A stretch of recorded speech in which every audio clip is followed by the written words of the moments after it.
28 अगस्त 2023 की बात है। एक 19 साल का लड़का होता है जो अपनी मम्मी को कॉल करता है और कॉल करने के बाद बोलता है कि मम्मी मैं खतरे में हूँ, मुझे किसी ने अगवा कर लिया है और मुझे टॉर्चर किया जा रहा है। इतना बोलते ही माँ जो सहम जाती है, कुछ पूछना चाहती है, कुछ बोलना चाहती है, लेकिन वक्त ही नहीं मिलता और कॉल जो है कट जाता है।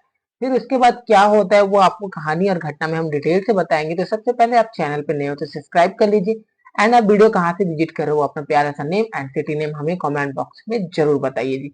और आज की जो कहानी और घटना है वो बांग्लादेश से है, जहाँ एक लड़का होता है जिसका नाम होता है सिपली नाम का होता है, जो कि अपने अच्छे करियर बनाने के लिए वो एक अच्छे कॉलेज और स्कूल में एडमिशन लेता है, लेकिन उस कॉलेज में वो अपनी फीस जमा करने के लिए उसके फैमिली में कैपेसिटी नहीं होता है। इस वजह से वो क्या करता है, एक प्राइवेट पोल्ट्री फार्म होता है वहां जाके वो मैनेजर का काम करने लगता है। अब इस तरीके से वो अपने पोल्ट्री फार्म में काम करके वो अपने पैसे इकट्ठे करके वो कॉलेज के पैसे फीस वगैरह पटाया करता था। इस तरीके से वो अपना लाइफ गुजार रहा था और उसको बस दो ही चीज से मतलब थी, पहला उसको अच्छा करियर चाहिए और उसको अपना फैमिली बढ़िया चाहिए। इस तरीके से वो बढ़िया से मन लगा के और एकदम ईमानदारी से वो काम किया करता था। अब क्या होता है कि जब वो पोल्ट्री फार्म में मैनेजर के पोस्ट पे काम कर रहा था तो वहाँ वर्कर्स होते हैं बहुत सारे, उनके साथ उसका दोस्ती हो जाता है। दोस्ती होने के बाद क्या हो जाते हैं, वहाँ के वर्कर्स जो हैं वो काम में आड़ा ढीले करने लगते हैं। लेकिन ये सब चीज देखते हुए जो ली होता है वो उसको लगता है कि इन लोग काम नहीं कर रहे हैं, तो वो वर्कर को बोलता है कि आप लोग काम करो। लेकिन जो वर्कर होते हैं वो बोलते हैं कि तुम हमसे कम उम्र के और हमें ऑर्डर दोगे। इस तरीके से फिर दोनों में झड़प हो जाते हैं, फिर वर्कर्स और मैनेजर के बीच में लड़ाई हो जाती है और लड़ाई इस कदर होती है कि वो पोल्ट्री फार्म के मैनेजर तक मतलब ऑनर तक पहुंच जाती है और ऑनर आके समझाते हैं वर्कर और मैनेजर को। फिर इस बीच क्या होता है, जो सिपली होता है वो इस सारे बातों को भूल के अपने काम पे लग जाता है और जो वर्कर्स होते हैं वो तो भूले नहीं होते, वो बदला लेना चाहते हैं। अब ऐसे 2 महीने का वक्त गुजर जाता है। 2 महीने का वक्त गुजरने के बाद क्या होता है कि 28 अगस्त 2023 की बात है। उसी दिन क्या होता है, जो सिबली होता है वो पोल्ट्री फार्म में काम करने के लिए जाता है।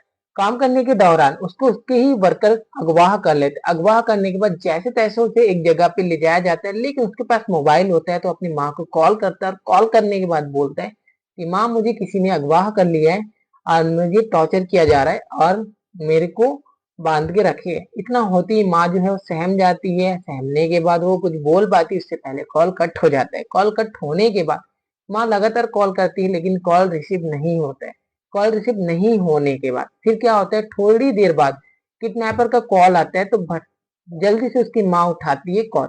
और फिर किडनैपर बोलता है कि अगर तुम्हारे बेटे को सही सलामत देखना चाहते हो, सिपली को अच्छे से देखना चाहते हो सही सलामत, तो 15 लाख टका हमें दे दो और अपने बेटे को ले जाओ।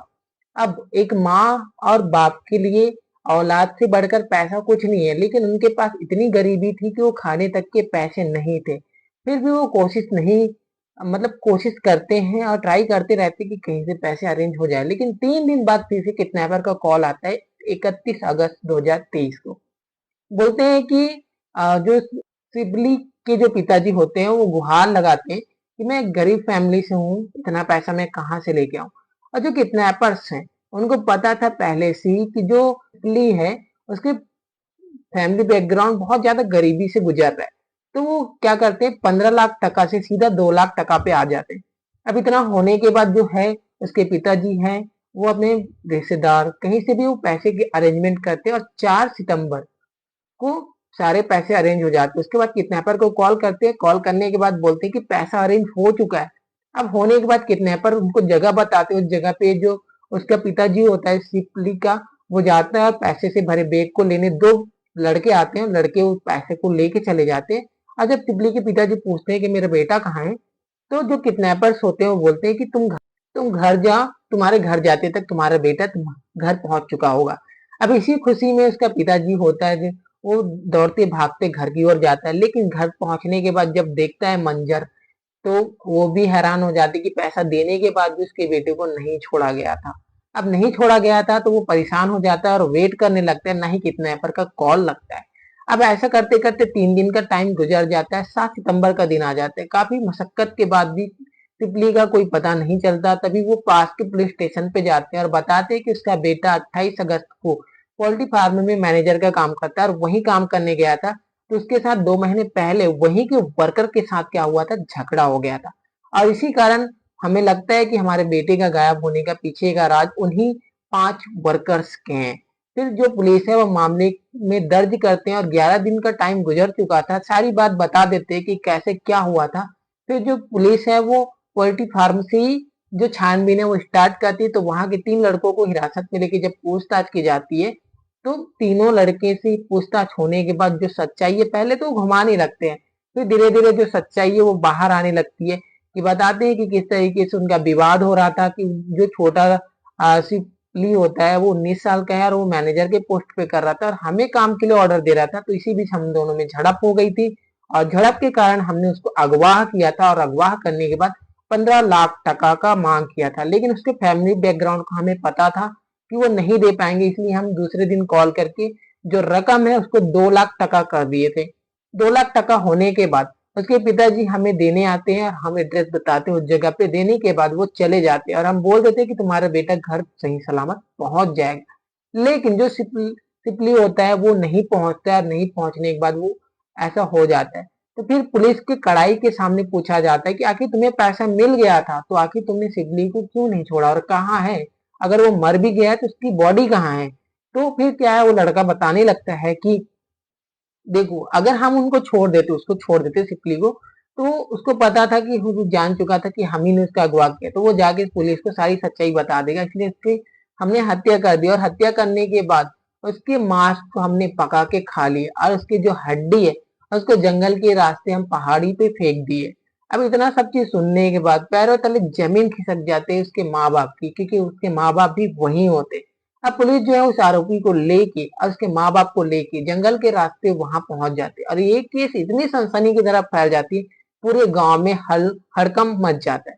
और फिर कड़ी मशक्कत के बाद एक कंकाल मिल ही जाता है। उस कंकाल को बरामद करके क्या किया जाता है, उसको पोस्टमार्टम के लिए भेज दिया जाता है। हालांकि उसमें तो मांस बचे ही नहीं थे, फिर भी उसको टेस्टिंग के लिए भेज दिया जाता है। फिर वहां से जो पुलिस वाले उस आरोपी को लेके आते हैं, तो उस गांव में इतने ज्यादा हड़कंप मच चुका था, इतने आक्रोश में थे लोग कि उसको, उस लड़के को पुलिस गाड़ी को ना जाने देकर रास्ते पे पेड़ वगैरह गिरा देते हैं। फिर पुलिस गाड़ी रुक जाती है, फिर गाड़ी में से उस आरोपी को निकाल इतना मारते कि उसकी जान निकल जाती है और वो वहीं दम तोड़ देता है। पुलिस जो है इस भीड़ को शांत करने के लिए वो फायरिंग भी करती है और फायरिंग के बाद जो है मामला शांत होता है। और हालांकि जो आरोपी था उसको मौत के घाट उतार दिया गया था और बाकी के जो आरोपी हैं उनको पुलिस जो है हिरासत में रख लिए।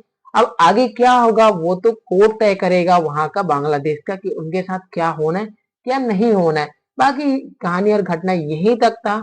और आप क्या कहना चाहेंगे इस घटना के ऊपर, वो कमेंट बॉक्स में आप जरूर बताइए हमें। बाकी इस कहानी और घटना को सुनाना किसी के दिलों को ठेस पहुंचाना नहीं था, आपको एजुकेट और सतर्क करना है ताकि आप ऐसी घटनाओं से अवेयर और सावधान रह सके। बाकी मिलते हैं जी नेक्स्ट वीडियो में, तब तक के लिए खुद खुश रहिए और अपने फैमिली को भी सुरक्षित रखिए।